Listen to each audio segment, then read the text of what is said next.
आप वो सब कुछ कर सकते हैं जो आप सोच सकते हैं। हाँ, मुझे पता है आपने इसे कई दफ़ा सुना है, लेकिन हाँ, ये सच भी है। मैंने इसे अनुभव किया है, आपने भी इसे अपने जीवन में कई दफ़ा अनुभव किया होगा। तो बहुत बहुत स्वागत है और बहुत बहुत नमस्कार और बहुत बहुत स्वागत है मेरे यूट्यूब चैनल पर।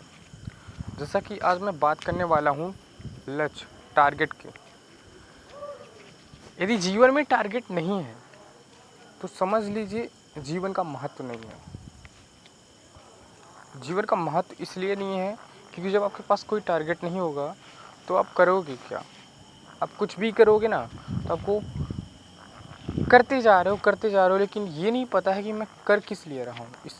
जब ये नहीं पता होगा ना, तो आप हर चीज़ के गहराई में नहीं जाओगे। हाँ, आप सरफेस को टच ज़रूर करोगे। जैसे कि हम जब 10th पढ़ते हैं तो 10th में सभी सब्जेक्ट पढ़ाए जाते हैं। 7-8 सब्जेक्ट बढ़िया अच्छे से पढ़ाए जाते हैं, इसीलिए कि आप अपने इंटरेस्ट को देखें, तो अपने इंटरेस्ट को समझें। तो इस कारण से 10th में सभी सब्जेक्ट लगते हैं, फिर धीरे धीरे कट होने लगते हैं। फिर 11th में कोई साइंस लेता है, कोई आर्ट लेता है एंड कोई बायो लेता है, तो फिर डायरेक्शन चेंज हो जाता है। फिर बाद में जब हम कॉलेज में आते हैं तो फिर बाद में डायरेक्शन चेंज करने का मौका मिलता है। सो हर बार मौका मिलता है, हर बार समझने को, मतलब हर बार समझने का मौका दिया जाता है कि आप समझो कि आप बने किस लिए हो। सो आई होप कि बहुत लोगों ने जो मुझे सुन रहे हैं, हालांकि बहुत कम लोग सुन रहे हैं अभी, लेकिन जितने लोग सुन रहे हैं उनका कोई ना कोई मन में विचार होगा कि मैं ये करूँगा, मैं वो करूँगा। तो उसके लिए बहुत संघर्ष और बहुत धैर्य बहुत ही आवश्यक है। पहाड़ जो है ना, ऐसे ही पहाड़ नहीं बनता है। छोटे छोटे पेड़ों से छोटे छोटे मट्टी जुड़ जुड़ के बरसात में बहती भी है, फिर कहीं ना कहीं से मट्टी का जुड़ाव होता है, फिर जाकर वो पहाड़ बनता है।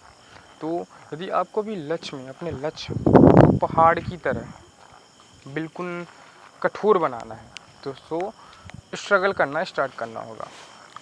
सबसे बड़ा इम्पोर्टेंट टॉपिक ये होता है, यदि किसी को पता भी है कि मुझे आईएएस बनना है, तो वो गलतियाँ कहाँ करता है? गलतियाँ यहाँ कर देता है। और यदि उसने मैथ लिया है या फिर आर्ट नहीं लिया है, यदि मैथ ले लिया या फिर बायो ले लिया है, ऐसे सब्जेक्ट ले लिया है जो आईएएस से ज़्यादा कनेक्ट नहीं करता है, या फिर आप कोई भी एग्जांपल ले लो, लेकिन मैंने आईएएस ले लिया है, ठीक है। तो मैथ क्या होता है कि 12th की जो मैथ्स होती हैं, यदि ये लगाने बैठ जाओ ना तो 6 घंटा 7 घंटा टॉपिक चलते ही रहते हैं। और फिर इंसान मैथ्स में लगाते समय बहुत ज़्यादा प्रैक्टिस होती है माइंड की, तो टायर्ड भी हो जाता है इंसान। तो फिर बाद में अगर पढ़ना भी चाहे ना तो पढ़ने को मन नहीं करता है, क्योंकि टायर्ड हो जाता है मन। सो कन्फ्यूजन यहाँ से बहुत ज़्यादा होती है।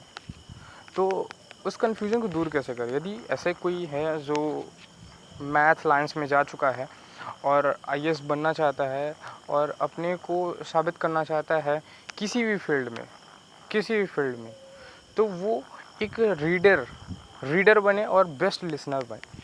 जब आप बेस्ट लिसनर बन जाते हो ना, बहुत अच्छा सुनने वाले बन जाते हो ना, तो आप बहुत सी बड़ी बड़ी कठिनाइयों को यूं चुटकियां बजाते सॉल्व कर दोगे। जैसे कि कहीं भी लड़ाई हो रही है, यदि आप बेस्ट लिसनर हो और गुड रीडर हो, तो आप उसे सामने वाले को कुछ सीखोगे, सामने वाले से कुछ सीखना पसंद करोगे।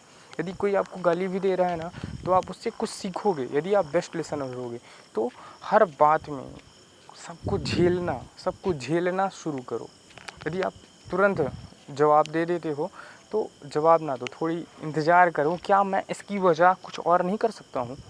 तो बिल्कुल कर सकते हो। यदि आप बहुत बड़े बनना चाहते हो अपनी इस दुनिया में, आप भी स्टीव जॉब्स, एलन मस्क और भी बहुत बड़े बड़े ऐसे ही, जैसे मैं एग्जांपल दे रहा हूँ, आपको भी कोई एग्जांपल दे तो आप भी बनना चाहते हो तो बहुत अच्छा रीडर बनो, बुक रीडर बनो, बहुत किताबें पढ़ो और इस फ़ोन के उपकरण को बहुत अच्छे तरीके से उपयोग करो।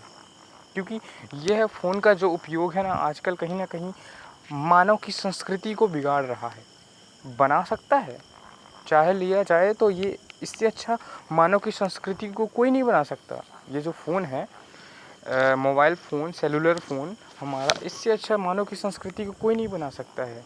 लेकिन ये फ़ोन को इसलिए वही बनाया गया था कि मनुष्य की दूरियां जो हैं, इतनी दूरी पहले के ज़माने के लोग, मतलब 90s के या 80s के और भी पहले के लोग, ये उपकरण नहीं था तो सालों में कभी जाते थे मौसी मामा के। लेकिन अब रात में खाना खाने के बाद बातें हो जाती हैं, तो अब जाते नहीं हैं। जब फ़ोन में बातें हो जाती हैं तो मन करते हैं, मन करने के बाद अरे हटाओ यार, बात तो हो जाती है ना, तो वो फ़ील जो है ना हम इस फ़ोन में ही ले लेते हैं। हालांकि अभी भी बहुत लोग जाते हैं।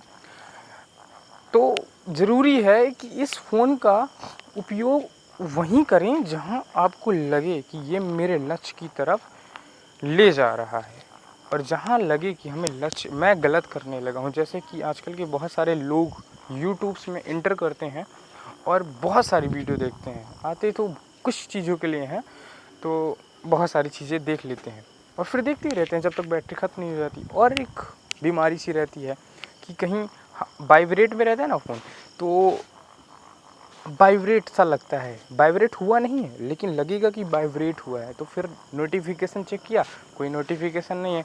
तो इस तरीके से डिसीजेस हो जाती हैं। मतलब मन 24 घंटा फ़ोन की तरफ है। यदि आप कोई भी स्कूल गए और तो भी लगा रहेगा मन, मतलब इस फ़ोन को, मैं गलत नहीं बोल रहा हूँ, लेकिन आपने इस फ़ोन को कुछ इस तरीके से बना दिया है। तो मैं कहा था टारगेट की तरफ। टारगेट देखिए 2 तरीके से आप अपने टारगेट को तुरंत बना सकते हैं, जल्दी बना सकते हैं।